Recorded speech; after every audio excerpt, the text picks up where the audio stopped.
رسول اللہ صلی اللہ علیہ وسلم نے ارشاد فرمایا، لوگو سنو اور سمجھو اور جان لو کہ اللہ تعالیٰ کے کچھ بندے ایسے ہیں جو نہ انبیاء ہیں اور نہ شہداء ہیں، ان کے بیٹھنے کے خاص مقام اور اللہ تعالیٰ سے ان کے خاص قرب اور تعلق کی وجہ سے انبیاء اور شہداء ان پر رشک کریں گے۔ ایک دیہاتی آدمی نے جو مدینہ منورہ سے دور دیہات کا رہنے والا آیا ہوا تھا، متوجہ کرنے کے لیے اپنے ہاتھ سے رسول اللہ صلی اللہ علیہ وسلم کی طرف اشارہ کیا اور عرض کیا، یا رسول اللہ صلی اللہ علیہ وسلم، کچھ لوگ ایسے ہوں گے جو نہ انبیاء ہوں گے اور نہ شہداء۔ انبیاء اور شہداء ان کے بیٹھنے کے خاص مقام اور ان کے اللہ تعالیٰ سے خاص قرب اور تعلق کی وجہ سے ان پر رشک کریں گے۔ آپ ان کا حال بیان فرما دیجئے،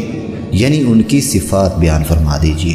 اس دیہاتی کے سوال سے رسول اللہ صلی اللہ علیہ وسلم کے چہرے مبارک پر خوشی کے آثار ظاہر ہوئے۔ رسول اللہ صلی اللہ علیہ وسلم نے ارشاد فرمایا، یہ غیر معروف افراد اور مختلف قبیلوں کے لوگ ہوں گے جن میں باہمی کوئی ایسی رشتہ داریاں بھی نہیں ہوں گی کہ جس وجہ سے وہ ایک دوسرے کے قریب ہوں۔